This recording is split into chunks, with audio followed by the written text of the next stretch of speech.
Welcome, everybody, to the Rideshare Rodeo audio podcast, which we broadcast on all social media platforms. Happy Cinco de Mayo, everybody, and happy 5-year anniversary of the Rideshare Rodeo today. I am honored to be your fifth year anniversary guest there, Steve. John Lopez, Algonquin, Illinois. Here we are in northern Kane County. I'm celebrating my Mexican heritage. Side of me wearing a traditional sarape. I'm also part French, so I'm kind of torn in two sometimes. I think sometime during the podcast, I'll get down to the azul, the blue, which is generally the color for the French soccer team. So it's fun being mixed heritage, but on a day like this, it's like a kind of torn between two heritages. But happy Cinco de Mayo to everybody. Is the French is there a French holiday or anything today? Well, it's not what happened was Cinco de Mayo is the victory of the Mexican army over the French army at the Battle of Puebla. Oh, I see. In 1862. So it's like I say, because that's because of the French occupation of Mexico in the 1860s. That's how some of my family came into the North America, and one of my grandfathers. My grandfather was born in Tularosa, which was at that point in the New Mexico territory of the United States. So French Protestants, mixed race, were not very welcome in central Mexico during the latter part of the 19th century. So I respect both sides of my heritage and my family, but like I said, I'm definitely more Latino than I am of French, but I still honor and recognize my French heritage as well. Gotcha. So yeah, everybody, I mean, obviously I was going to do this anyway, but we have John Lopez here. John, a lot of you might not know John, but you will hear shortly, but also some of you might, because he's been on this, I think is his third time on the podcast, maybe Number 3. It's the hat trick. The hat trick, yes. But yeah, so last week was a pretty eventful week. I know for John, and then I was messaging with Kim last night too. Not Kim's Side Money Plans, everybody, but Kim that sits in from time to time. And she's going to sit in next week to do some kind of follow-up on this piece of some things that we can't talk about until next week. I'm sure that you're aware. Just because she wants to have all her details down. Yes. But yeah, so do you want to, so again, guys, sometimes on here, we just dive right into the independent contractorness. And even though some of you are like, well, I just got to work. You still can be working. You don't have to type into the chat. You can listen on the audio podcast. This stuff affects all of us. So do you want to give us a breakdown of what last week was about, what happened? And last week was a very eventful week for 1099 independent contractors from 3 distinct venues, and it started late Monday afternoon out of New Jersey, out of Trenton, New Jersey. The New Jersey Department of Labor notified that they are going to be issuing a rule. Actually, the rule is going to be published today for 60-day comment to implement the ABC test through executive fiat and taking advantage of certain court cases in New Jersey, both in the lower courts and I think there was a New Jersey Supreme Court case. So that has taken effect.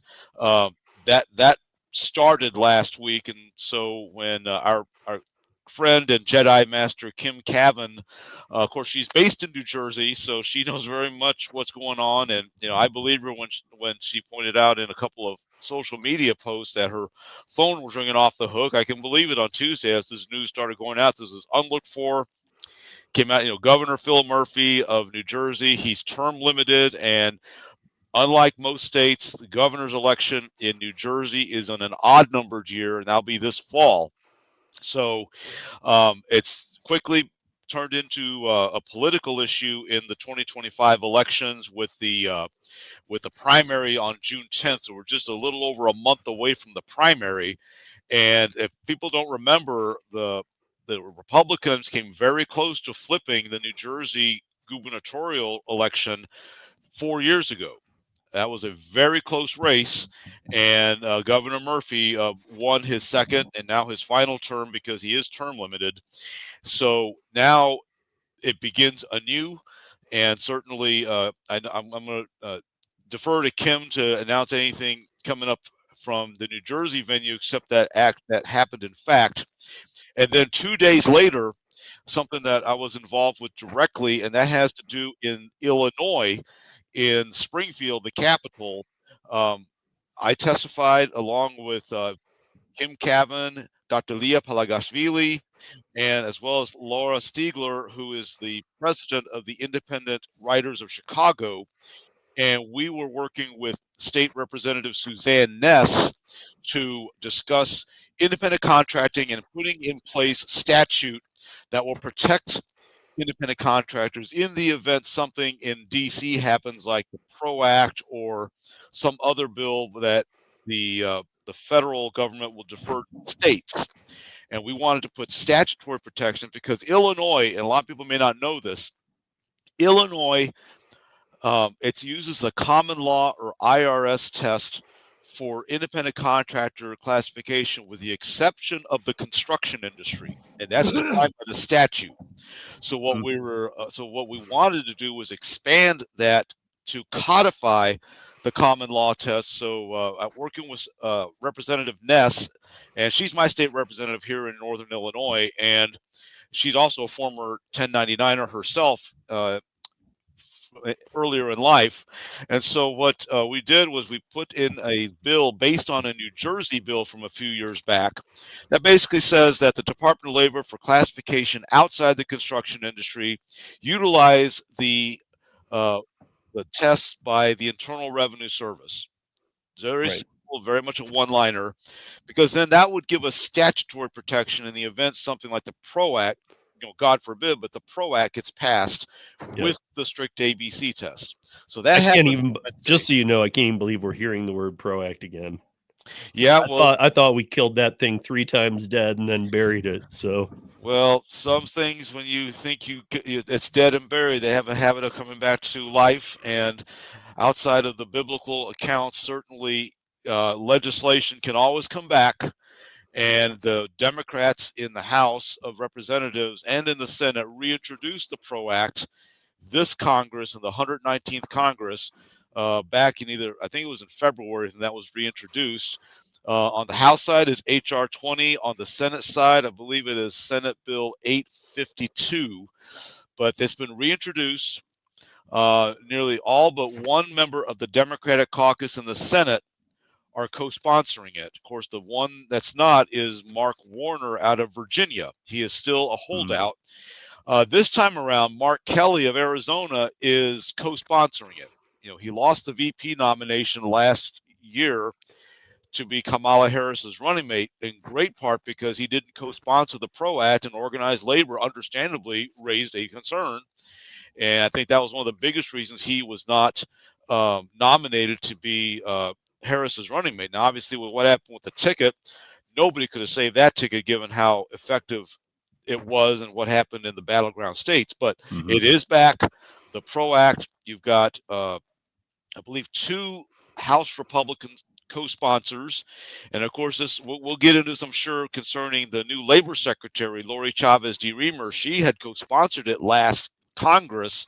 Of course, she's not in. She lost her reelection bid, but she's now the Secretary of Labor. And so that happened on Wednesday, and we had it was a very productive, very positive, overall positive, and I have to declare it was a win for 1099 independent contractors. We got our message across. We were able to effectively deflect the talking points, the platitudes, the narratives, and the bromides of the freelance busters, as our friend Kim would say, and we basically came back with the truth. That's why I was prompted.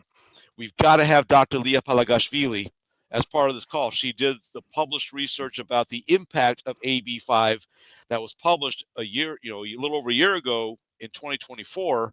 And because there was an exchange, and we'll get into the exchange later. Let's get to the last big event. Well, let me roll back a little bit before you go any more forward, and then we'll keep going. But so everybody should know that next week Kim Cavan will be on here. It might not be the weekly one. We might do it a little later in the week, but we're going to be doing it because, as she described it to me, I don't have a ton of information, but this is what I will say, is that she said that things are so wild in New Jersey right now that the AB5 that they're trying to pass is an AB5 without carve-outs. basically everybody. And that means all you gig workers, everybody is going to be under the net, and they don't have carve outs yet. I would happen to think lawyers and anesthesiologists and things like that will get their carve outs. I don't know how that'll go. I don't even know if, hopefully it just gets shot down and doesn't even happen. But my point is that they're going for a much bigger grab from what she told me. I don't know. Again, we'll have to wait till Kim's on here next week to see what the status of New Jersey is. But she in her DM to me last night put it as a, it's a huge problem. And then the other thing I wanted to ask you before we moved any farther was, you said that the only people who aren't, you were mentioning the construction sector. So how does that work with, so everybody has to be union? There can be no independent contract? I'm just curious. Well, what happens is the construction industry under what is known as the Illinois Employee Classification Act. And we had this exchange the last time I was on, where it even though it's so broadly named, it only applies to the construction industry. And what happens is the industry, as defined by the statute, to have someone be classified as an independent contractor, they have to satisfy an A, B, C, and D test. So it's definitely not the strict ABC test. It is definitely a variation, and it has 4 prongs, not 3. But this has been on the books. It was implemented in January of 2008.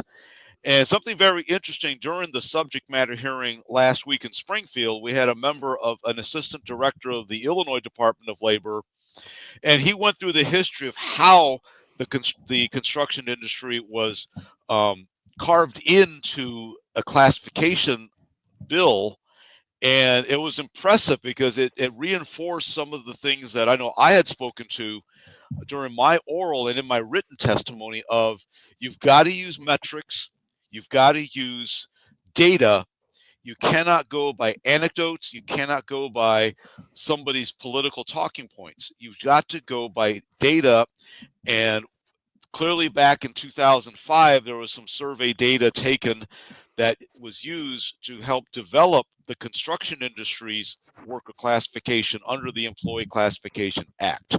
So that's something we can expand on a little bit later. But that's something that I wanted to ensure that the Illinois Department of Labor helped make some of the points we were raising, because you've got to use data. Because when people ask, well, what is the extent of misclassification? Can you quantify it? And in most places, people can't quantify it. No. Exactly. They can't quantify it. It's just hearsay, or it's a talking point. Right. So we're keeping them honest. Yeah. I mean, if you were to ask most people probably in their own state, like, who's misclassified in your state? I don't know if most people could name one. Exactly. In Illinois, there have been some high-profile cases that definitely involve the construction industry, and definitely deserve to be the accused in those civil litigations by the attorney general. They really need to get what's coming to them, provided that's what happens in the courts. Right. Of course, it's through civil litigation that it's enforced. And that is something to where, okay, if it's working, then, like I said, our bill was not trying to change the current law. It was trying to expand the protection under statutory law for independent contractors outside of the construction industry. Gotcha. Just outside of it. Gotcha. So last week, you say it was a win. Yes. What was a win? What is noticeable? What is next? I feel like the battle never ends. So even though it was win the battle, not the war. Mm-hmm. Obviously.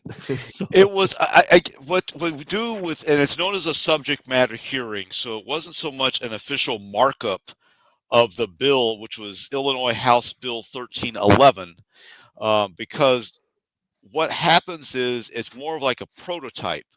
You take your prototype, or like a pilot for a series pilot. You produce a pilot, and you're hoping to be able to sell the series for a long-term season, or however many episodes, 13 or 22 standard television season. That's what we were doing last week with House Bill 1311. We wanted to bring to the legislature's attention. This is through the Illinois House Labor and Commerce Committee.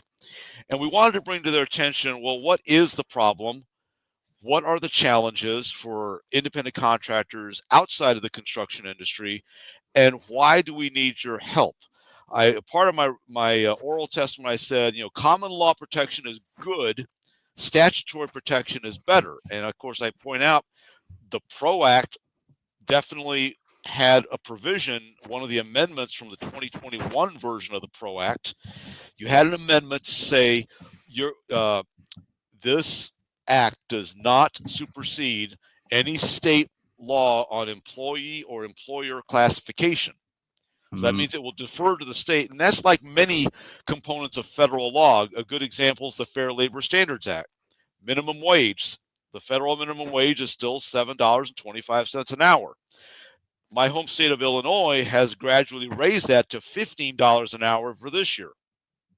But then when the U.S. Department of Labor issued its rule implemented last March of 2024, saying that unless you can pass our test, that you really need a labor lawyer to help you figure out. If you can't, then you have to be compliant with the Fair Labor Standards Act. And that means the basics: minimum wage, overtime, child labor, and record keeping. That's the four major points of the Fair Labor Standards Act. And of course, I think I remember last time I was on, I discussed about the situation with the local mental health board that I lead. And I even put it in my testimony from last Wednesday. Well, I'm pretty confident that we could pass the test because we have a totality of circumstance for our mental health board. And we employ a contract administrative coordinator as an independent contractor. However, just to protect the taxpayers of the board where we are supported by the taxpayers, we voluntarily comply with the Fair Labor Standards Act, even though we don't have to, because I still believe our person is a 1099 IC, but we're going to protect the taxpayers just in the event that the Department of Labor will say otherwise. And that's a good segue to what happened on Thursday, on May the 1st. On Thursday, the Department of Labor issued that they're looking at repealing the IC rule set in March 11 of 2024. And basically, they're saying they're not going to enforce it right now. And they're looking at a full repeal, going through the full process that you have to do with setting up a rule, setting up a comment period.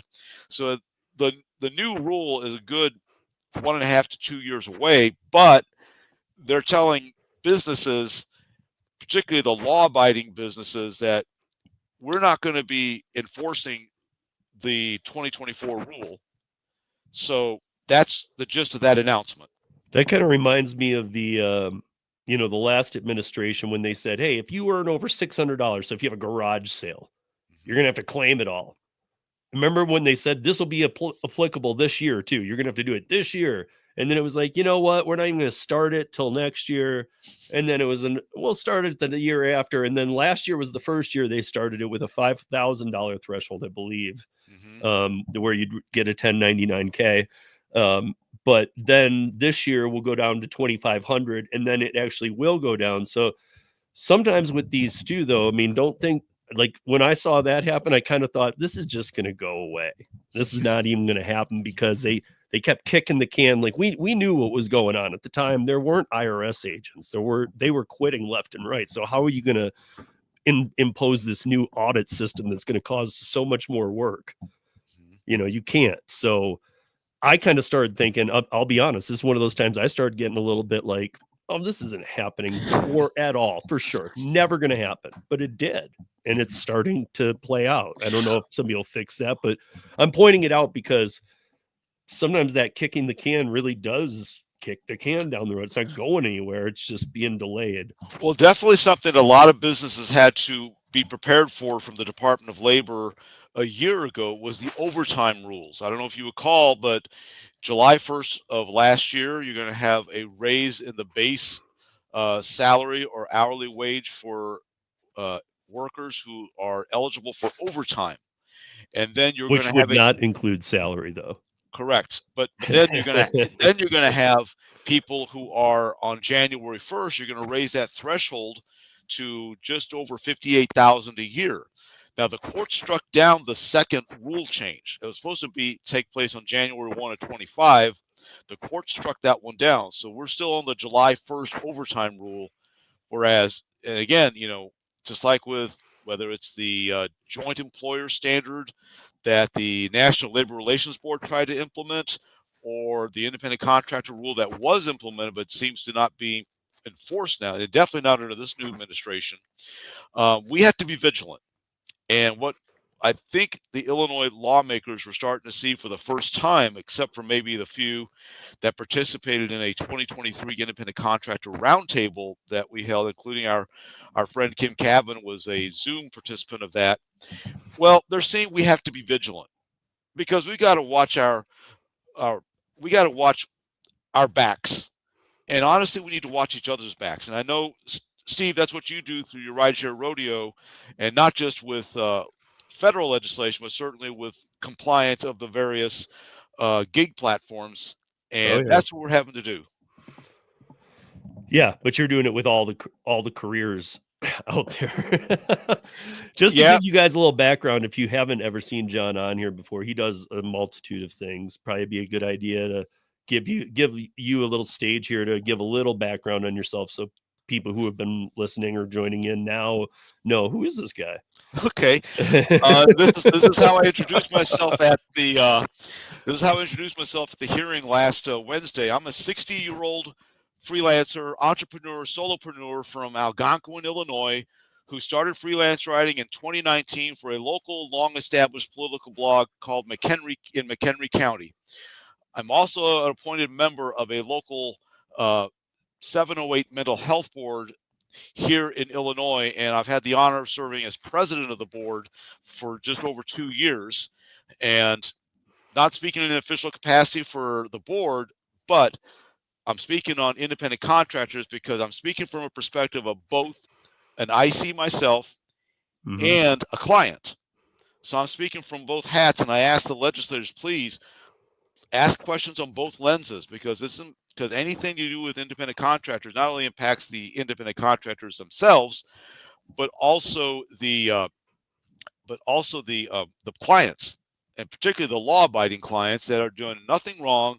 They're hiring independent contractors for legal needs, and that's why we have to be, as the gentleman just said there, we have to be vigilant and we have to watch out. So my area, I started a business at the urging of, after writing freelance for a couple of years, I started a business basically where I help with policy consulting, not so much political campaign. I'll leave that to wiser people, but I started a business where I help clients navigate first just some of the rules of just running for office, particularly for Congress, and then second off, well, what are some of the policy planks you need to have? And some of these that are near and dear to me have also bled from my consulting business into my work with mental health, and I've been actively pursuing legislation for the mental health board, working with an organization here in Illinois that's called the Association of Community Mental Health Authorities of Illinois. So just like most independent contractors, I mean, I'm have a unique skill set just like everyone else, but I'm no different from the estimated 2.78 million 1099s here in Illinois, or the 72 million plus 1099s across the country.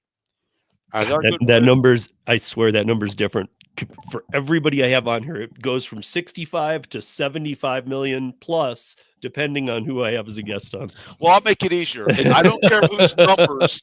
I don't care whose numbers you're using. We're within the zone anyway. It's close. We're in the zone. But if MBO Partner says one thing and if Upwork says another, it's still tens of millions. Yeah. And whether some of them are part-time, just do it a few hours a week, or they do it full-time, it doesn't matter. These threats to our livelihoods are real threats. They're risks. They cannot be ignored. And our real Jedi masters like Karen Anderson and Kim Cavan and many others, Lisa Rothstein, Karen Warren. I mean, Karen in the house.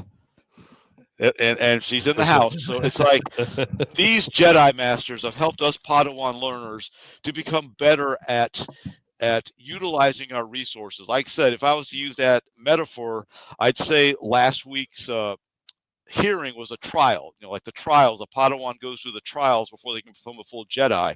Well, that was a trial because we didn't get much notice. That's common for subject matter hearings, but we had to organize with the resources that we have. And great, both Kim Cavan, Laura Stiegler, and then to be able to bring in Dr. Palagashvili. I mean, it was in my opinion, a very impressive session because when, like, for instance, when one particular legislator started questioning about the 600 professions or what was the real impact of California, it's like, well, I'll defer the metrics to Dr. Palagashvili. She was on Zoom still. She was going to answer that. But I pointed out it's real. I mean, because the fellow just said, well, contractors always looking for ways around the law. I say, hey, wait, this is real. You can go far on this. Look at California. Look at AB5, 600 professions. He asked, well, what are this? I didn't have them memorized, but I could tell some of them. And then follow up on the next day, I sent the information with the full 600. And I sent our friend Jennifer Oliver O'Connell's story that she published in Red State about, I'm sorry, it was The Hill, that she published in The Hill a little over a year ago. In her case, she was not just an independent writer, she was a yoga instructor as a 1099, and she had to AB5 decimated her, and to the point that her and the family moved to another state, and in her case, across the country to Alabama. So these impacts are real. These are lives. And some like to think, well, it's to help, organize labor. No. You got to help all working people, no matter, and let us choose what we want to do. Let us choose how we're going to market our labor. Don't take that away. And I've got to be impressed. Illinois has not gone off the deep end like California or even New Jersey.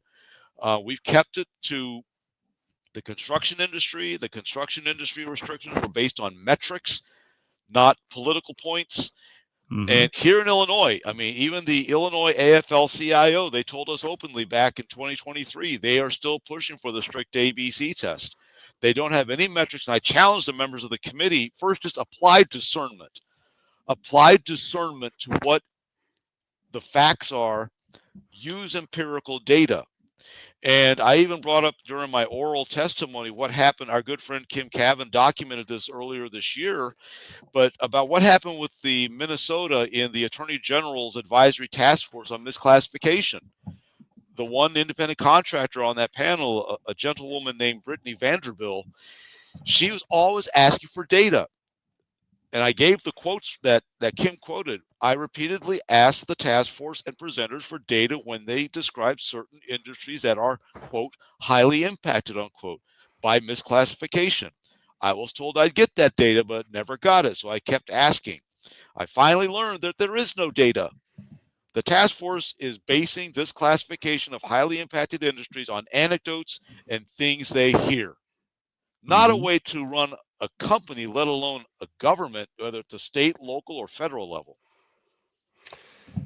So, okay, here's a question for you. So let's go back a couple of years even, or like, remember when Kim went into New Jersey to fight it was when they were going to let the caddies be exempt.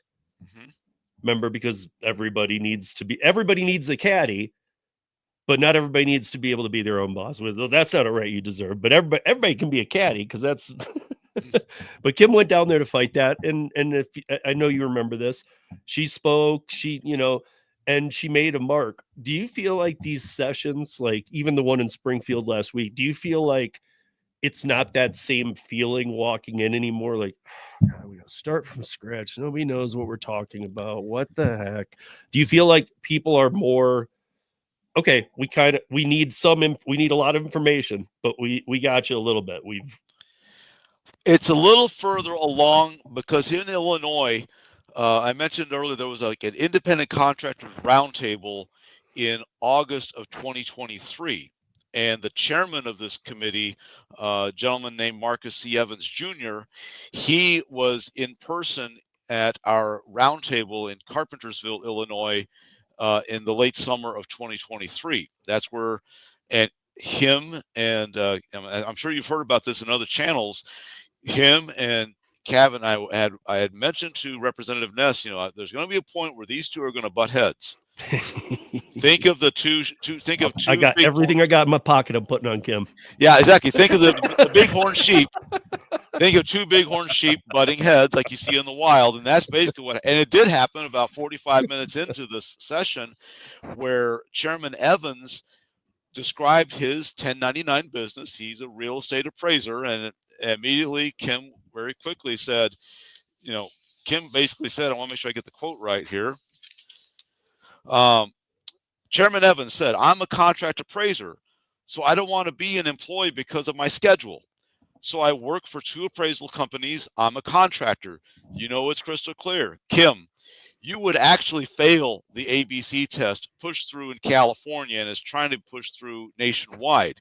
You said you're an independent contractor who does work for multiple appraisal companies, right? Chairman Evans, yes.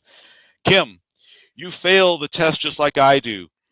They did make the language in California such that if you are in the same line of business as the company cutting you a check, it is now illegal to operate as an independent contractor. That's what they're pushing. That's what this is about. That's what we're trying to stop. They're trying to say that you are a misclassified employee. That phrase, that's what we're trying to stop. And I know Kim has said this in other places, I think on one of your podcasts too, Steve, that you could hear a pin drop when you realize the chairman of the Labor and Commerce Committee, his business is at risk because of the strict ABC test that the Illinois AFL-CIO at the start of the same session says they're trying to push in Illinois. So it's not like we're starting from scratch, but we do have to bring additional people into the discussion of what this really is. But definitely going into last week's hearing, the chairman is definitely knows what this was about. And because of he knows about, he allowed this subject matter hearing to take place. Representative Ness was very good to connect with and she knew who was going to raise more objections and who wouldn't. And now what we've got is we've got our sample. We've run our pilot for the producers of a network. They've given feedback. So in a week later this month, Representative Ness and I are going to regroup, see what we need to do to amend the bill to something that can be passed, if not in this session, definitely early in the next session or possibly this fall. So, I mean, I've pointed this out to my audience, and lately again, I hadn't in a while, but it's good timing because I pointed it out that when I try and get people to write their congressmen or their elected officials, it's like pulling teeth, man. If they're almost like, just put a checkbox on the screen and I'll check it. I'll say I'm down with what you're saying, but man, I ain't going to make a phone call. And it is like that. I really am trying to work with as many people as possible. But one thing is that I was trying to explain to them, don't let anything get you the runaround. Everything is recorded. You send in a letter, they have aides. So, I mean, but here's my thing. Like, if you think, see, I sent my senator a letter and I didn't even hear back, or you got to remember that this is as far as I've been learning. I've been learning a lot over the last couple of years dealing with these people directly because of some laws here, but they don't usually even know what you're talking about until it's going to be on the floor the next day. It's all if they have 5 aides, all their aides know all this stuff. And then they just kind of stand in a line that morning and say, you got this, you got this, you got this, you got this, you got this. And they got to roll through just the briefs. And that's why I was kind of getting to, it takes some years to like really get these, because the first time they hear it, I'm sure they're just kind of like reading the paragraph brief on it. And they're like, okay.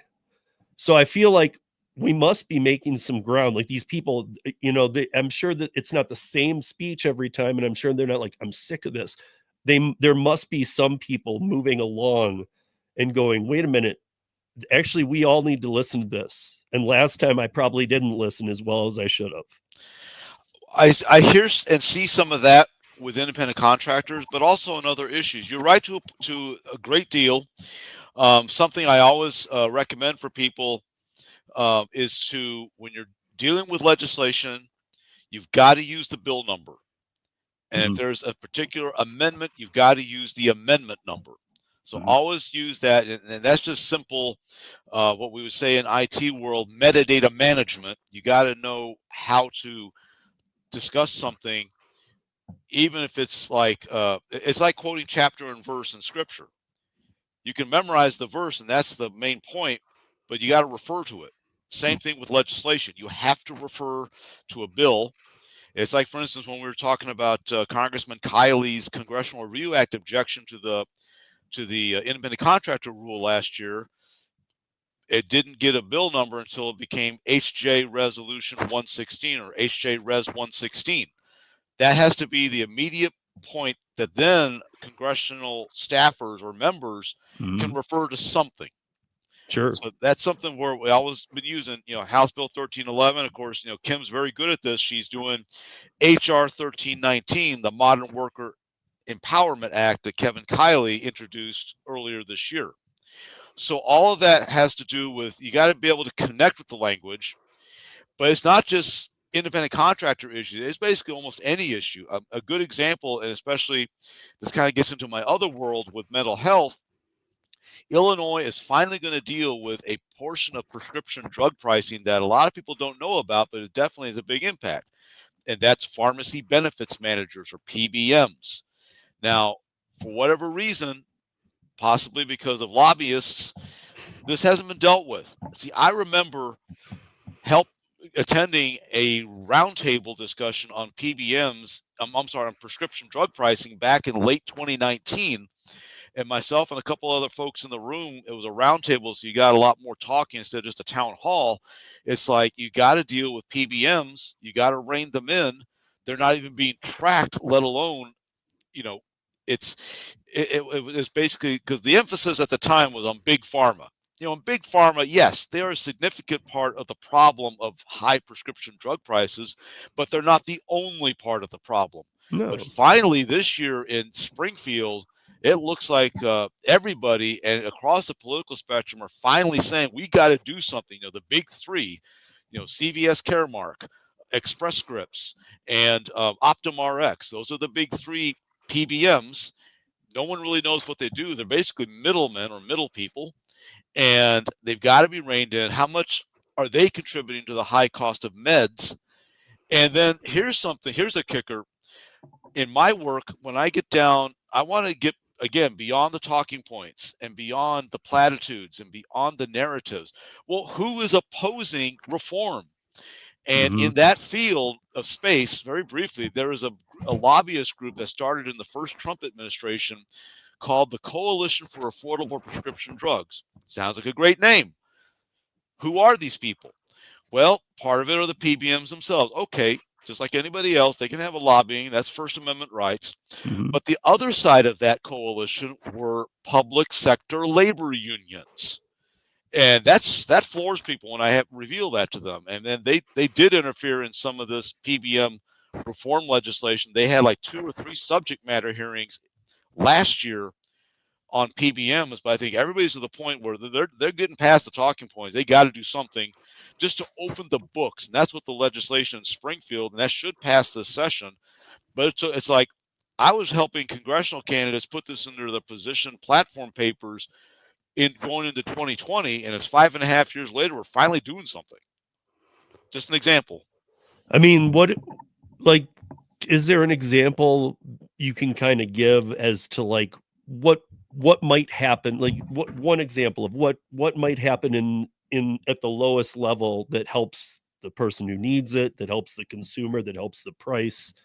Well, like what would be a good, even somewhat of a win, not maybe a total triumph, but like what would you see as a win? What I see as a win, and this is definitely more with my mental health hat, is I'm sorry, that's what I was referring to. Okay, appreciate it. In that, yeah. In that space, what we do, because our board was only approved by the voters 5 years ago, and 2 years we were tied up in litigation where we couldn't even levy a tax to even fund our board. But what we've done in the last 3 years is that we have started having community stakeholders, community leaders, be it social service agencies, law enforcement, schools, And we brought them together just to talk to each other, because one of my surprise learnings when I got into the mental health board through my formal appointment back in 22 is that a lot of these advocates who are on the same side, they don't talk to each other. And you need to give them a venue. And I've used, like I said, a year ago, the big bill was the Health Care Protection Act, which eliminated things like step therapy for medications. It went back to the pure doctor-patient relationship. Now that's going to impact mental health boards where there are patients who need help funding the purchase of meds. So is it going to go up or is it going to go down? Now that law doesn't take effect until July 1st. So the honest answer is we don't know. But this goes back to then you've got to utilize metrics and reports, be it from social service agencies or from any source that you can receive the information that's reliable. You apply discernment and say, what is the true impact? And we're doing the same thing now. So that quick win would be the social service agencies come to us, and we're just facilitators. We're just one township out of many that have a mental health board. But we will work through our resources. Like, for instance, I mentioned earlier. But I would imagine you're like an expert advisor to others too, who are calling you and saying, John, what do you think about XYZ? Whether expert advisor or just simply a knowledgeable person, that what one calls it is, it's just insight that I can give and I can share. Let me give an example. One of our local mental health boards, our neighboring boards, I gave a suggestion, just one public comment back in September of 2023, because counties can do this. Why don't you convert, instead of funding from the property tax, fund it with the sales tax? Because that's legal under current Illinois law. I just gave it as a suggestion. It turned out that suggestion was quickly used, and to their credit, they passed it. They passed that referendum a year ago, and now on one of our neighboring counties, they collect a sales tax to fund mental health because people were concerned about, well, is there too much pressure on property tax owners? People are for mental health, but sometimes there's a good way to fund it, and there might be a better way to fund it. And that's just funding. Obviously, you want it. The focus is on the patients. Are the patients getting the what they need? And that's why we have to do what we call needs assessments that assess either through surveys and or focus groups what's really going on, whether it's your township, your city, or your county. But something I've been trying to utilize is, okay, well, this is the information age, innovation. There's plenty of data, usually secondary data sources, that other governments like the county purchases. Can we glean information from that, not wait to have to take a survey, but determine what is literally the pulse of mental health or substance abuse or individual development disabilities, based on what are the ICD-9 codes that are being used to code, and or what prescriptions are being written. Are we seeing an uptick in Celexa or Adderall? Is this a new trend? And we know there's going to be data latencies, but it's like some folks don't even try to ask the question. We try to deliver those wins, and that's what individual, whether you're a contractor, whether you're a patient, or any other area just in life, look to your resources, look to whether it's a local government, if it's through a municipality or a township or a county. Take advantage of that. I mean, it doesn't hurt to ask questions. And if you're referred to someone else, then you're at least you'll be referred to somebody to actually ask the right questions when that time comes. So before we jump back to the other stuff, I do have a question still on this one other one on the mental health. So I've done a lot of when I ran bars here for 20 years plus. I did a lot of work with the Denver Rescue Mission. It's one of the biggest ones in Denver. There's also Denver Food Bank and other good services people, but Denver Rescue Mission is known for actually training other facilities in other states. They're that kind of known. They bring people out here. They show them how something works. And I've done food drives for them. I've done things. I know the people there, and I've asked them too, like, like veterans and this and that and the other who need meds. I'm like, why can't we make sure to get them those meds? And then, like you said, they were like, well, Steve, there's a second pitfall to that. They're like, because we get these meds to these people, we don't know that they're taking them. And they're like, and you'd be surprised, most don't. They sell them, or they do something with, they trade them. Mhm. And so that's always been a huge concern of mine about these homeless veterans on the street. And I'm like, dude, why can't we help them? I mean, that help has to go so much farther, and it makes sense to me than just giving them a pill bottle and saying, take 2 of these a day. When we look at funding social service agencies, especially the first time when I was first on the board back in 22, that was one of the main questions I was asking. Tell me about your adherence program. How do you determine that your patients are taking their meds? You can prescribe them, but if they're not taking them, it doesn't do any good. Mm-hmm. And many of the agencies have ways of tracking adherence. Now, granted, with homeless vets, that's an area where at least the agencies that we work with right now, if they're homeless, there is a shelter somewhere in between there, and they could be the intermediaries.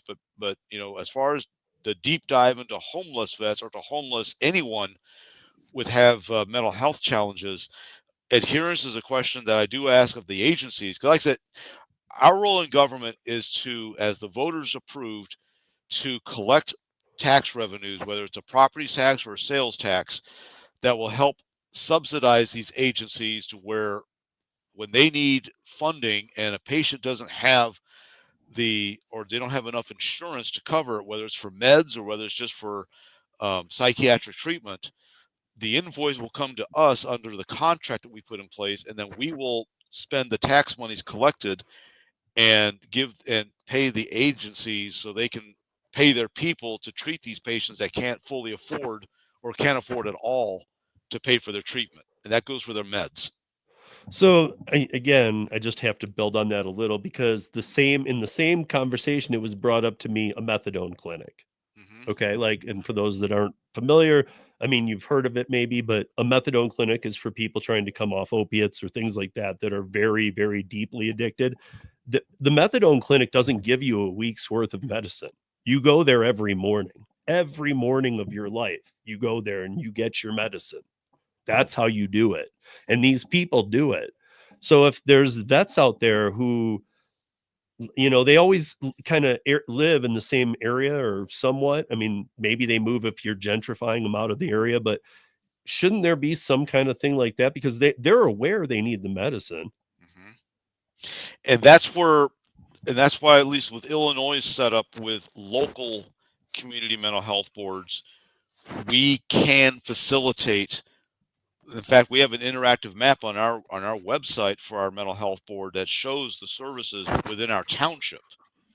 And so, and we asked, that was part of our needs assessment. We asked, well, we want to be able to place this and obviously update it as new centers open or new practices open, so we can provide that information.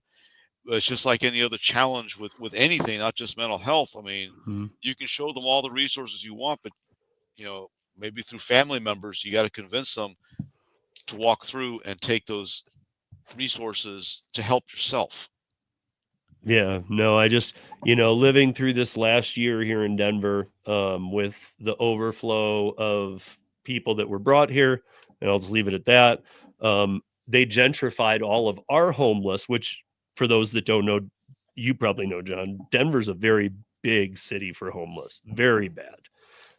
So when all of those 50,000 extra people came here, not only were they giving them homes and stuff like that, or little apartments, but even a lot of them were homeless, and they were pushing our homeless out. Our homeless ended up in like Greeley and Colorado Springs and stuff. And they're so dislocated now that I don't know what happens to them. Like, where I used to see them on the rivers and stuff, they're gone.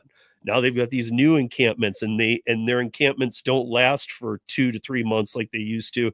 It's more like a day or two, and then the cops come through and say, "Get out of here!" And they're constantly nomads on the roam. Hmm.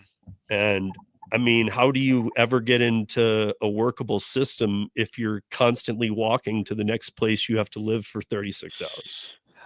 Exactly. That's definitely is a challenge. I know here in our area there was what they call a tent city encampment in one of the Hmm. local communities, and the local authorities said, okay, we got to at least put them into a hotel. And we're not talking 4-star. We're talking a hotel that can house people, and That's still being done right now. I think they'll do that until their funds run out. That's not within our mental health board's area of purview, Hmm. but that's what some local governments are doing. Whereas others, you're right, it's just a matter of when you find these 10 cities, you have to remove them, and that's just something that, it's unfortunate, but we hope that at least through our mental health board, we can help facilitate and help find solutions in order to help the agencies and law enforcement help the patients to help themselves. And because we don't have unlimited resources. In fact, I brought it up in the testimony last week. I mean, our first year, the levy was cut. Our budget was cut by 56% from our first levy, and I said, we had to already cut 51% of budgeted monies to the social services agencies. Yet, and we knew we couldn't afford a staff administrator, but we could afford an independent contractor. And that's Hmm. how we had to work around that because we had to. I mean, the numbers don't lie, the details are everything, and that's what we had to do Yeah. to serve our Um, community. yeah. So again, I guess this would be the closure on that question. Then we'll kind of move over to summarize some of this other stuff. But like, so do you think that, because I've known you for a while now, do you think that you're seeing in Chicago, I know, like us, you have a ton of homeless. You have a lot of problems. You have infrastructure issues. You have all the same issues of a big city, but then some too. Mhm. Chicago's can be a rough place for that. So, do you think that since I've known you say that it's getting better? It's definitely getting better just from the standpoint of you aren't seeing. I mean, because a lot of it goes back to the border, and you're not. I mean, clearly, the ever since the Trump administration came in, the border, you don't have as many encounters. You're not seeing buses come from other parts of the country into Chicago. I don't know about out there in Denver, No, but no, no. you're not seeing that. I mean, they're trying here. They're acting like they don't care. We're one of those states still where they're like, we're gonna do what we. Okay, well, I mean, they already came in here a few times, and they're getting ready to really come in here. So, Well, what's happening here is that many of the facilities that were set up in order to prevent encampments in the city of Chicago, they've been gradually shut down or they're very limited now. It's definitely not like it was in 2022 and 2023. So progress has been made. So we're seeing fewer buses, fewer detainees being brought under catch and release. mhm, So that's heading in the right direction. Now, of course, always looking out for our own townships residents. We are always looking at data and metrics. And that's why I've emphasized, and I even emphasize with our contract administrator, our metrics tell us when we're going to be ready to go to a staff person, to a W-2. Just as we see metrics and we gather information from law enforcement, from social services agencies, if there's any new trends coming, that's why we meet quarterly with them to help us prepare to plan for what additional funding sources we need to do to help people who need the help. And I try to take a proactive role into determining what's in the community, use what information you have available. And if you don't have access to all the information, get it. And that's what we're going to do. And as long as I'm having any say so in our local mental health board, that's what we try to convey. We want to be as proactive. We have to be reactive sometimes, but I'd rather be proactive. That's why we always look at legislation. If, like I said, this Healthcare Protection Act, I do not know what that's going to do for yeah, helping patients receive meds. And then now with the PBM reform coming, that's going to add another level of potential complexity, which we are going to have to respond to. We want to respond to as proactively as possible. yeah. I mean, I know you're doing great things. I'm just, I also know like what headaches everybody causes, and everybody wants their hand in all this money that's supposed to go to good things. Everybody wants some of that money. I hope these people like one day wake up and realize what they're doing. Um, Well, it's one of those things where you have to deal, and this is something I've been bringing up a lot, whether it's independent contractor or mental health or a lot of issues, is I don't want extreme elements to hijack what's supposed to be helping people. Yes. We've seen that with labor unions. Let's face it, we've seen it with labor unions. We know that leftist, far left organizations like the Democratic Socialists of America, they're Hmm. trying to pass the PRO Act in order to advance the Green New Deal Right. through labor and through potential shutdowns of the economy, general strikes, kind of like you see in Europe. And my stance is we'll listen to all ideas, we'll diverge, and then we're going to converge on what is something that our board, our 7-member board, can approve to implement policy. And that's what I've tried to emphasize last week as well. I mean, you have extreme elements. I don't name names, but I have to use that phrase because they have hijacked it. I mean, organized labor, there have been some real needed reforms for organized labor through the National Labor Relations Act for many years, if not decades. Hmm. Yet you've got these extreme elements that are insisting you have to address misclassification, yet you can't produce numbers that show it's really happening. You have to repeal right to work laws, even though 26 states have that made their choice at the ballot box or through their legislators to be a right to work state. Those 2 points, I don't know if you recall from 2021, Thea Lee, when she was before she left the Economic Policy Institute, she went and placed 7 items of what the PRO Act will address. She called them corporate shenanigans. Of those 7, 5 of them, most reasonable people will agree needs to be done. I don't respect how they were trying to be done in the PRO Act, but conceptually, we should be able to agree that we need to do something about first labor contracts. No more foot dragging on a first labor contract once the workers vote for representation. Hmm. So with that, I say, okay, if you take away the two poison pills, and actually you're starting to see this in Congress right now. I don't know if you're familiar with the Faster Labor Contracts Act. That's Senate Bill 844 in D.C. That's the one where Senators Hawley and Moreno, the 2 Republicans, are working with 3 Democrats, not exactly centrists here. They're working with Cory Booker, Gary Peters of Michigan, and Jeff Merkley of Oregon. They're trying to pass this. Instead of trying to go for the long bomb touchdown, pardon the football, get some first downs. Get some Yeah. first downs. Move the chains first. Yeah. Yeah, move the chains, get closer to your full goal. Now, you may end up having to only kick a field goal, but you need to make progress. And that's one of the travesties, in my opinion, about organized labor. And we saw the Bureau of Labor Statistics at the end of last year. Union membership went down below 10% of the workforce.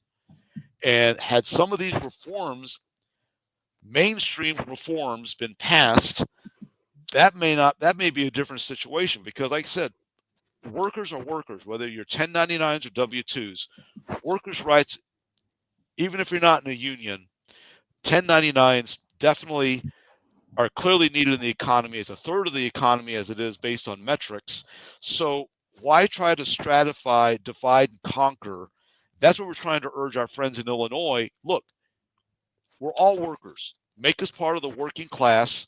Protect us with statutory law so anything that comes out of DC is not a direct threat to anybody's desire to start their own business, to be their own boss, and to choose how to market their labor and to choose to be a 1099 independent contractor. Yeah. And a lot of people with specialties, there aren't jobs out there that they not only do they find a niche, they create that niche to be something that is only theirs. Mm-hmm. And so therefore, like, how do they go get a job? Or what's the quickest way I for? mean, and again, they shouldn't have to. This is their right to be able to do this. Mm-hmm. Well, let's look at a different, similar situation. You've got a growing number of seniors who have either outlived their retirement savings or are at risk of doing so. What's the fastest way for them to get back into the workforce? 1099 work. This is something I know Dr. Palagashvili discussed in 2023 before the Senate Select Committee on Aging. What's the fastest way? And why are you trying to close off a mechanism for someone to get back into the workforce by trying to limit, if not eliminate, 1099, even gig work? 1099 gig work, even whether it's ride hailing, any app-based business. Why are you trying to take that away from people where people need the opportunity to help themselves, especially they find themselves saying, I need to have a few extra hours, or I need to have a flexible income to take care of an aging parent and take care of my children. All of the above. Why limit choices? And that's one of the worst things that I see, extreme elements. And there are extreme elements on the other side of the spectrum too. Oh yeah, of It's course. not just the far left. It's not just the far right. There's the No, far out, anything in between. but I mean, here's Karen saying exactly what I was just saying about that, and that's, I mean, aren't we innovators? Aren't we freedom? Aren't we? I mean, That so if you can't, if we can't, if I can't take my skill set from production work and go, wait a minute, there's a way to combine lasers, aquaponics, and lighting, and do this amazing thing. Well, what's the point? exactly. I mean, we don't need to like. I'm not going to get into it, but like, I'm not talking about manufacturing cars. I'm talking about like how. What's the point? Just, I mean, if that's the reality, and we don't live in the society I thought we did, because just go get the highest paying job with the least amount of hours then. Mm-hmm. Because we're all taught in school, you first of all, in my era, you can be anything you want to be. First, I don't mean to be a jerk, pretty hard. You can't be anything, but you should be what you like. Mm-hmm. I mean, if you like fixing cars, but you have an aptitude to do something that can make 6 times as much money, but you hate it, I would tell you all day long, fix cars. Amen. It's nothing to do. I mean, you'll be fine. Yeah. I mean, houses are going up and everything's going. It will. Things always figure themselves out. But if you're going to try and just, well, I got to make more money so I can just live and not be happy between those two, that's not going to do it. And that's where the mental health issues start to challenge people, or substance abuse, because they feel that they're doing all this. And yet, for instance, trying to staff certain social services agencies, a lot of the professionals, they go and get, college degrees and masters and even doctorates, yet they learn that they can do better working at Walmart. That's the big challenge for our social services agencies around here, is just staffing. Yeah. Hence, having enough people to help people in need, and that is definitely a real challenge here. So I got 2 other questions. I know we're running a little into overtime, but that's okay. So one of them is I did want to talk about labor secretary at least real quickly here. Okay. Because every time Karen's on or Kim's on or you're on, I like bringing this up, and I'd like to know where you think we're at with her now. We're I think the last time that it was discussed was with Karen, and we were saying how we obviously there's no for sure conclusion, but felt like she was brought in because she has a very good relationship with the union boss. Mhm. Where I feel about that, and I remember the last time I was on, it was even before the election, let alone Lori Chavez de Reamer being named labor Mhm. secretary.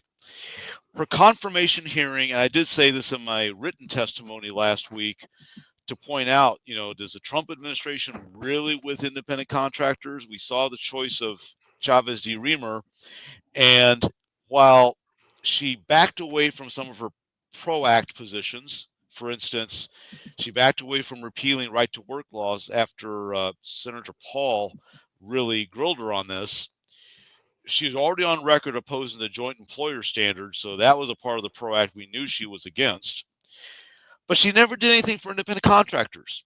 And I think it was our friend Kim Cavan, and maybe someone else, pointed out, when after Chavez de Reamer won bipartisan confirmation in the Senate, she invited, of course, union people. She invited the International Franchise Association leadership, but Mhm. no one really representing independent contractors. And where is she at? And some people are saying, well, there's a balance to Chavez de Reamer with Deputy Secretary Sonderling, and of course, I think the solicitor that has been nominated, I know, still going through confirmation, is potentially another um, protection for ICs, and then we saw the announcement last Thursday. So it's very mixed. It would be nice if the administration, and not necessarily Chavez Dreamer, because she knows she doesn't want to interfere with what Congress does, which is respectable. But it would be nice to hear, well, how about embracing HR 1319, the Modern Worker Empowerment Act, along with HR 1320, the Modern Worker Security Act? Why don't we see more of that? And this is coming from, the president and the inner circle. And if something's going on that we don't know about, fine. But it seems like we're into May now and haven't heard any progress being made. Definitely look at the co-sponsorship of HR 1319, and it's very short.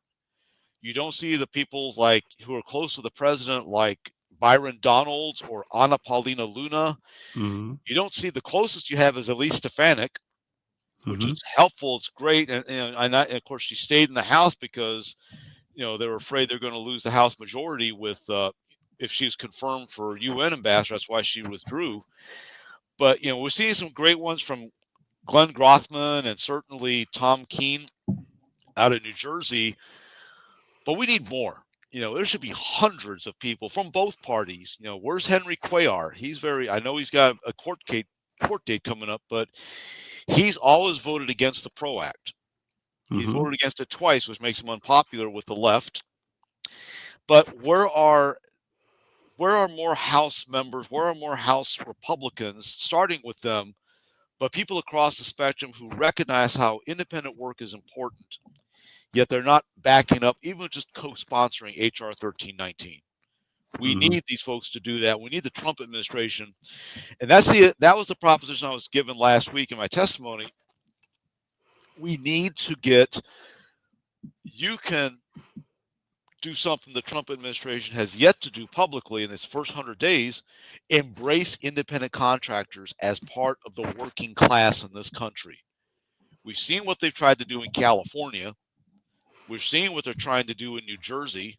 Mm-hmm. We're seeing what they're trying to do in Minnesota and even Michigan, your home state of Michigan. They're looking at putting in an ABC test. Yep. Therefore, we need help. And that was what I presented last week, is you have the opportunity to literally apply Midwestern sensibilities and common sense, and saying that and the good news is, with the construction industry, they did it the right way with metrics, saying that, okay, there's definitely some questionable practices back in 2005. In 2007, they passed their construction industry specific employee classification act. Now, one thing I've been unable to do, and I did say this in my testimony, I've been unable to receive metrics on how the act's been working since then. So that's an area where I said it's a challenge for you. Apply discernment. Does that law really work? I think it does to a point, but we don't know how it's working. And I asked the Department of Labor, can you provide metrics? We don't need to know people's names. How about cross-checking it with the wage and hour division? And our friend Kim was very quick to point out, you only helped 28,000 workers during the Biden administration out of a workforce that encompasses over 70 million people. So you're saying you got less than 1%?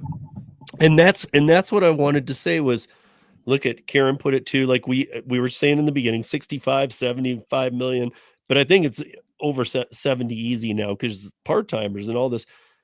When you're talking about lawmakers who have to support their constituents far left, if 70 million workers are independent contractors in whatever amount of time or whatever, they just participate in that realm, and only 180 million people work, we're talking about 40% of the workforce.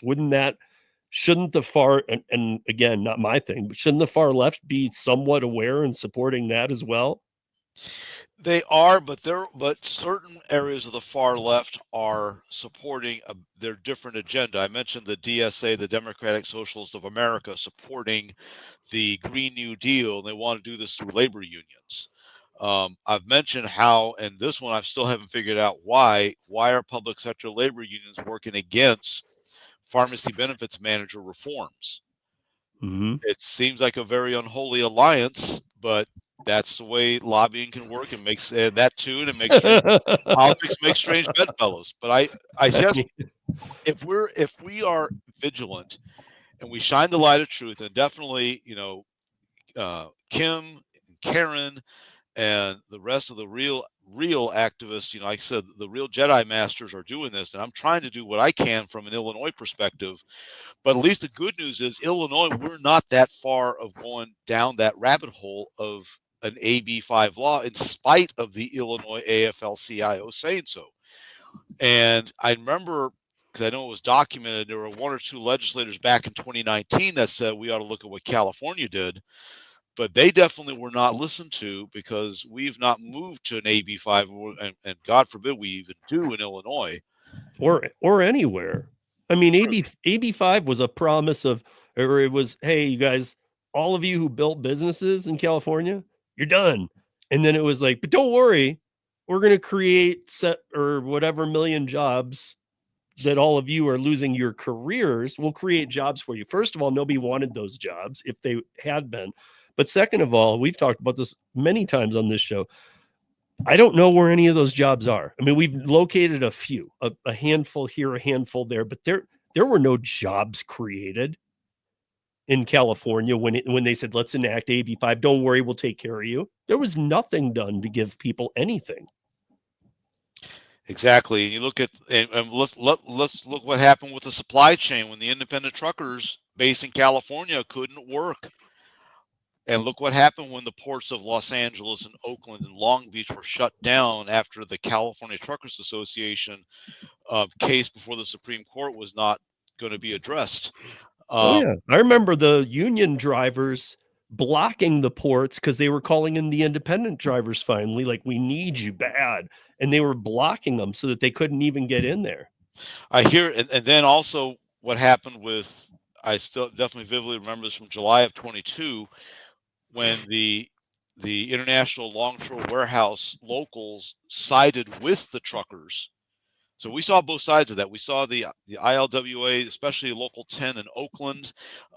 They stood side by side, different grievances with different people, but these are just shows you the labor movement in its purest form, where you're not getting into blue or red agendas, or Democrat or Republican, or big labor bosses versus government. You're getting into honorable men and women who all they want to do is earn a living, an honest day's wages, fair wages, good wages, and they're being stopped because for whatever reason. And that's what our movement's about, is that we don't want good workers, hard workers, to lose their opportunity in this country. That our country's founded on opportunity. Let's Yeah. keep it that way, and that's why many of us do what we have to do. And I've been blessed later in life. I'm doing my 2 cents, and we're making progress here in Illinois, even if it's just baby steps. But one thing for sure about Illinois, we have not gone down the AB5 rabbit hole, and I don't believe we will. I could be proven wrong, but I think we got a good start to prevent that at the subject matter hearing last week in Springfield. So you guys, you can find John Lopez on X, Twitter, whatever you call it. He's got his handle right up there. It's also in the show notes. But I do have. Here's a last. I always try and find something interesting when it's you or Kim or Karen. So my final question to you today would be: if you could just be, you're not going to get 3 wishes, and you can't ask for a million wishes. But if you had a genie and a bottle, and you could just make anything either go away or be fixed, one in Illinois and one on the federal level, what would they be?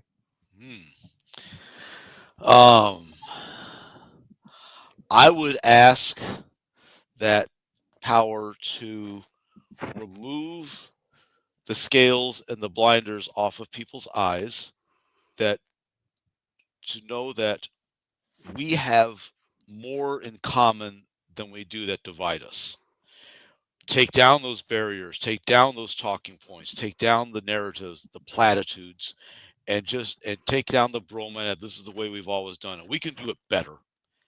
Take down that, let the scales drop from your eyes, and just embrace the truth.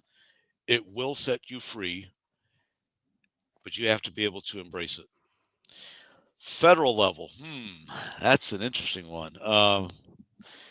It could even be something like you were talking about PRO-ACT starting to be talked to me. It could be dismantle that and set it into a nuclear silo and blow it up. I mean, even though it's not done yet. I would say, I remember I outlined this in an article last year. Look at what is in common. We want reforms. We need reforms. They are decades overdue. Taking things like what Mark Warner's been pushing with flexible benefits, and that's also with the Kiley legislation, HR 1320. And let's take all those components in, and let's give all workers, unions and non-union alike, W-2s and 1099s, the opportunity to thrive, not at the expense of others, but on the positives that everybody brings to the workforce, whether it's as a line worker or a machinist or a 1099 doing consulting, whether it's policy or whether it's lighting or whether it's photography, translating, you name it. Let's allow everybody to succeed, not at the expense of others, but you don't need a vanquished in this. We're the American people. We can move forward as one nation under God, and let's finally start practicing what we pledge to every day when we say the Pledge of Allegiance. Yeah, for those that still do, yes. Agreed. Fair enough. I mean, a lot of weird things going on in this country, but yeah, I mean, it's crazy to me because these days I mean, I'm not that old, guys, but I feel like I'm in a different world. I do feel like I'm in a different world lately. I feel like somebody moved me to a socialist country. Well, I don't feel like I'm fighting socialism from coming here. I feel like I've been transported to a socialist country and I'm already in it. Well, we're in this age where influencers and new things like social media, but it's really the same.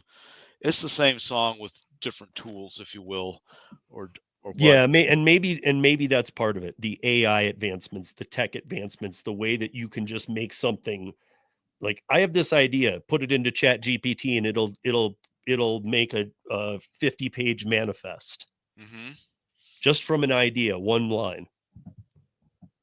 Exactly. So I mean, maybe it's just partially that too, because Einstein has a quote about, and I don't have it in front of me, about one of the things he feared most was when technology surpassed human,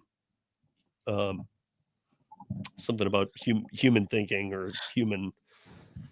No, but Steve, I think we're there, though, is my point. I think we're seeing things that surpass us, and I hear you about the strange new world. Like I said, I just turned 60, earlier this year, and sometimes I wonder. Obviously, I know I've got fewer years ahead of me than behind me now, but it's a matter of, what has happened around us, but what can we do to help change what's happened one small step at a time. That's kind of what keeps me going with what I do.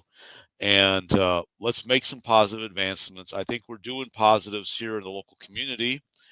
I think I'm doing some positives, helping out as little as I can nationwide on 1099s, and definitely networking with Kim and Karen and Laura and many others.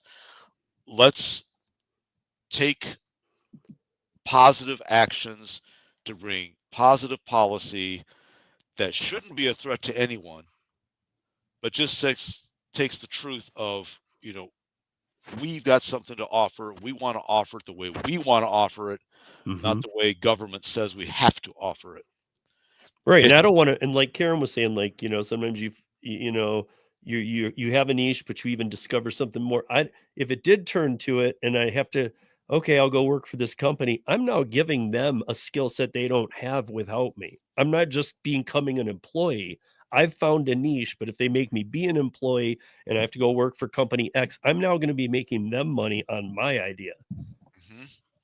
And then you get into your intellectual property and who really owns it. And I know, for instance, when the independent contractor rule was implemented, in March of last year, I did have people in our community that said, well, why don't you just convert a coordinator into a W-2? And I said, well, first off, we made a decision as a board. We would do the conversion when we reach maturity, and we're using this set of metrics to determine Mhm. what that means. And I'll tell you, it's going to be our local control that will make that decision, not the feds. And that was the position that I took, and it's one that I'm thankful the board has supported. And we've not been exposed unnecessarily to issues with the Department of Labor, definitely during the Biden administration. And now, we will do it on our terms, just like independent contractors do things on their respective terms to market their labor, to bring value, in our cases, to the community as a mental health board, but to bring value to someone who's willing to pay for it. Yeah, exactly. Um, yeah, I mean, there's so much to get into. I'm so glad that you were able to join me today, and I'm so glad that Kim saw your post on Twitter, and then she DM'd me and said, "Wait, I can build on that the next week." I said, "Great, we'll do this 2-week thing then." Because she even was like, "Yeah, I'm excited to see what John's going to talk about because that was a win." She kind of stated it like you, that was a win. I think maybe you were understating it even a bit because she made it sound like a win, or it sounds like a big win. Well, it definitely was a win, and it's a big win because when certain members of the committee started challenging, as I mentioned earlier, on AB5, and what did this really do? Just having the resources, us working together through groups like Karen's group on Facebook and through our network, we had Dr. Palagashvili who could give the complete details of what the metrics say. Because I think that's something that they weren't ready to deal with. Because I will challenge anybody, show me similar data, show me similar research that says the opposite. Prove Mm-hmm. it. It's just, in mathematics, you will find the truth. Um, Show us, and certainly I know Dr. Palagashvili and her team are going to be issuing the full 9-state analysis and details very soon. I know they issued the top lines back in January, but let's see, because Illinois is one of the 9 states in that research that was published this year. But we still want to see the details because first off, I want to see, did applying discernment even to anybody, did the research on Illinois law, the Employee Classification Act, fully state that it's an ABCD test and it's only to the construction industry? Then I'd like to see, well, what do the metrics say of how many jobs are really lost? I mean, I know what the overall report says when you combine the 9 states, and obviously you have California and you have Massachusetts and you have New Jersey. That's likely going to skew the numbers. But if Sure. we see the details broken out, then we can see how much they're skewed. Again, it's one thing to have information; it's another thing to know what to do with it. And Mm-hmm. that's where I try to apply. Okay, you've got to understand the information. You have to that helps you to understand, well, what is the real problem versus you thinking you think you know the problem versus what is the real problem. Right. Yep. So but yeah, definitely what we did with the exchange on the AB5, and I just sent, and I said earlier, I sent the list from Jennifer Oliver O'Connell's op-ed in The Hill. It had it right there, and I know that might have been a little bit dated because it was timestamp 2021 as far as the data, but uh, O'Connell's testimony is a real.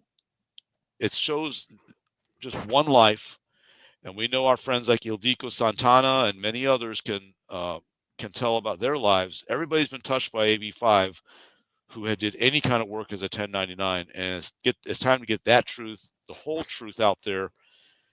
It's not made up. It's not conjecture. It's fact. And that's what I was pointing out, because some people think, well, this is hyperbole. You think you're being an alarmist. No, this is basic fact. We had that exchange with the state representative, because I think that's where he was going. He's trying to say, well, contractors are always starting to work around, and I don't know if Kim saw it, but I know I knew I had to restrain myself, be assertive, not aggressive. I was kind of remembering the Jedi training, and be assertive, get your point across, but don't do it angrily. Although that Mm-hmm. guy was starting to hawk me because he was trying to say, well, people are always trying to get around and possibly want to look for other ways to stop people. Well, you're not going to go down that rabbit hole. And he even said at the very end, this is a great way. He even said at the very end, we are not California. And I'm thinking to myself, thank God Yeah. you're not going to pursue an AB5. And that was probably the biggest takeaway from that hearing. As towards the very end of the hearing, is like, we are not California, as the state representative said. But I would, I'd be willing to bet that New Jersey would say, we're not California. And yet here they are about to push the crap out of AB5. Like, to me, it blows my mind that anybody has taken the Willy Wonka tour of the AB5 factory and like come out of there going, yeah, let's do that to our state. And that's where the empirical based research that Dr. Palagashvili and Mercatus has done and published gets the truth out. And it goes back to, again, challenging. Show me something different. Prove to me. We hear these advocates like the National Employment Law Project. They're saying misclassification. Okay, well, show us. Show us where. How much? It's like I asked the question here in Illinois. How many causes of actions? How many settlements? How many dismissals have you applied under the law over the years? We have a 17-year-old Construction Industry Classification Act, and what has it really done? That's still an unknown right now because nobody can produce that data. I've asked for it through our representative, Ness, and she can't get the data. Yeah. So we are making progress, and I think, and I'm looking forward to what. And that's why I was building on that earlier, that like, hopefully that's my biggest hope, is that because the first time we entered a room and started talking about this, everybody's like, dude, I just want to go home. It's Friday. Shut up.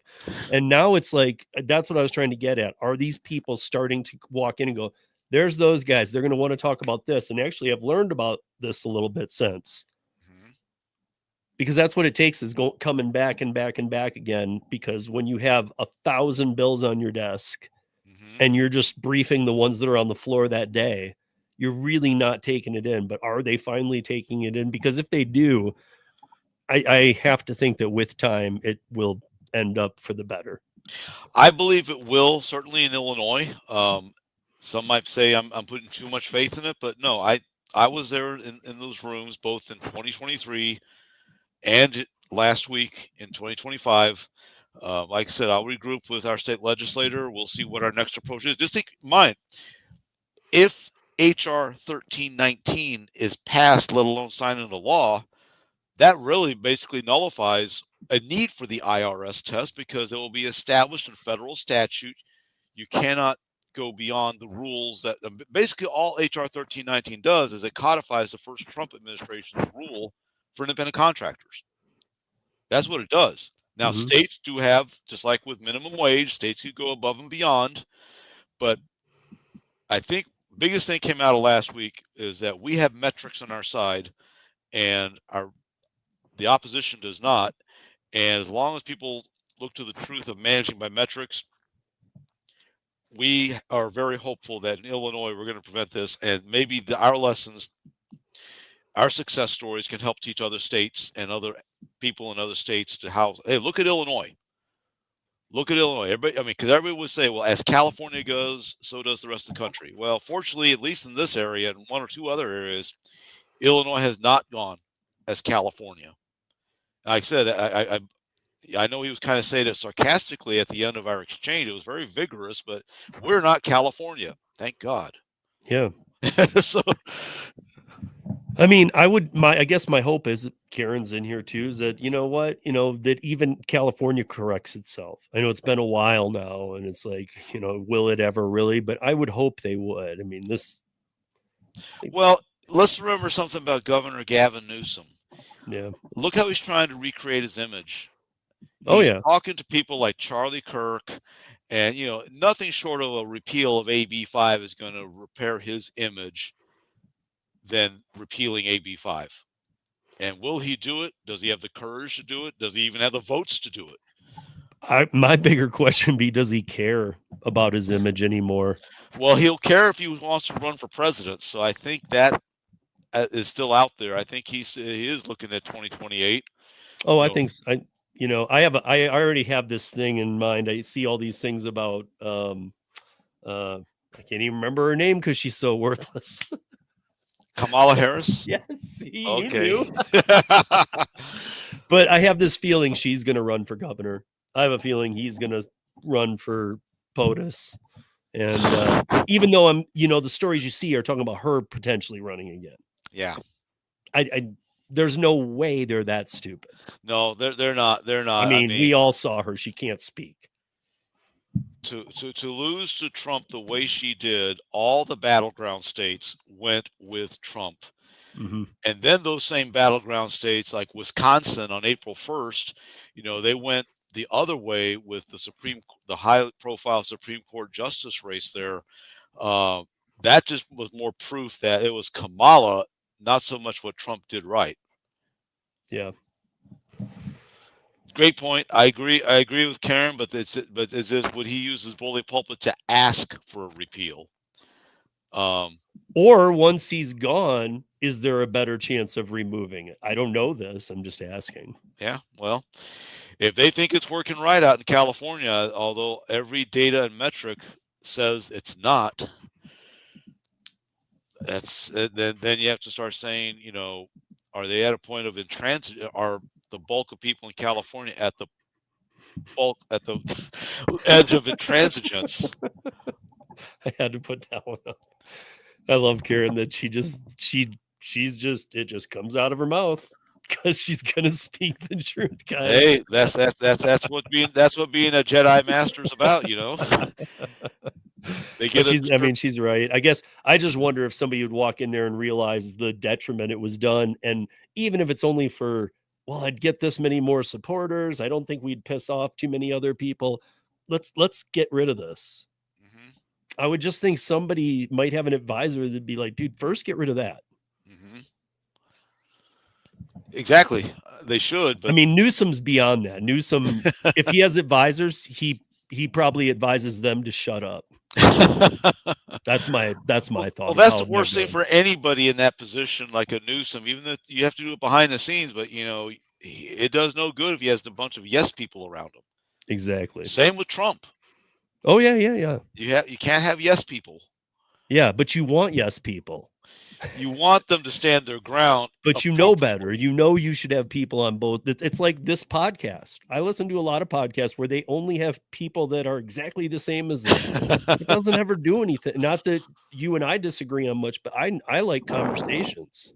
Amen to that. I like to hear the other side because sometimes, a lot of times I learn things. Doesn't switch my position all that often necessarily, but it makes me feel a little softer to the other side and more willing to have a conversation. No, I think we've all seen podcasts where you do have that reaching across from different sides of the spectrum and actually coming with agreement. I'm sure we've all seen those over time, but it's like one of those things where I like to, great. I don't know if you saw the picture of my dash cam on my way to Springfield last week caught an 18-wheeler, looks like a 53-foot frame trailer. And I love the message on it. You could tell it was an independent trucker. It said on there, owner-operators experience the relationship. That just says what 1099 work's all about there. Yeah. Experience the relationship. It was definitely an independent contractor out of Florida. But I got a pretty good shot. I'm going to put that. Maybe I'll send you a link. Yeah. And you can see what you do with that there. It was great messaging. And it's just whether it's the truckers, whether it's the translators, whether it's the writers, photographers, it doesn't matter. We're all 1099s. Let's not try to take away our opportunities. There's been too many people trying to do that already. Let's get this right. Yeah, no, it just needs some finalization and some correction, and people need to just be able to go about their way again. Pay your taxes, do what you're supposed to do. But this is the country we live in. We're supposed to be able to, I'm supposed to be able to sell rubber bands if I want to. If I decide I want to sell tongue depressors to doctors, I should be able to do that too if I have a market for it. Exactly. If there's something that I need to get a certification for, I'll get it before I do it. So I all the time I'm ready to do these things. I'm not under the table doing all this and I'm not certified and I'm performing brain surgery. Right. It's anything I'm doing, I'm actually probably more certified than anybody you're going to be looking at for an employee. Well, and in my case, in the niche that I've developed, it's a matter of, okay, I have a gift to be able to assess public policy, dig into the weeds, but you don't know how many times I've been accused of being a lawyer. And it's a matter of, no, I'm not a lawyer. I just like to read how this stuff works out and how it is going to work. I'm definitely not a lawyer. You talk to a lawyer. I don't give legal advice. Yeah. But it's just the nature of where we're at. I mean, we definitely become experts in a way that we didn't expect we would. But it's like what you do here, Steve, getting the word out, and what Karen does, and certainly her Facebook page and many other venues. All of y'all are becoming better known nationally. Kim, what she does, all of y'all are known nationally, and that's what we have to keep that momentum and grow the network. And certainly we'll get our points across at any level of government. Yeah, I mean, some people might be scared by things like this. I actually realized what a new level I had hit when I found out that there are people from Uber listening to my podcast. Ah, okay. DoorDash. There are people listening to this podcast, and they're not on YouTube watching every video of how to deliver things or how to do this or the how-to type videos, but they're listening to this podcast. And it makes me, a lot of people might have been fearful by that. I took that as a huge compliment. Like, I'm getting under your skin here. I'm speaking some truth and you're not liking it. That's just simple marketing terms, expanded reach. Yep. You're getting there. All right, John, you guys check out John on Twitter. He's always posting a bunch of other stuff, and you'll find this community too of Karen and Kim, and they're always collectively if even if you're not on Twitter and you're like, I don't want to be on there, I would say it's worth it just to go, if you're interested in this stuff, just to go on there and follow John and Karen and Kim and Lisa and a couple. I could give you like 10 people. I mean, there's a bunch, but I give you like 10 people that you just go follow them if you're interested in this and log on when you want. It definitely is a way to learn what's going on, and given how the mainstream media cannot be necessarily the best source, it's one of many ways that's at your fingertip that you could do.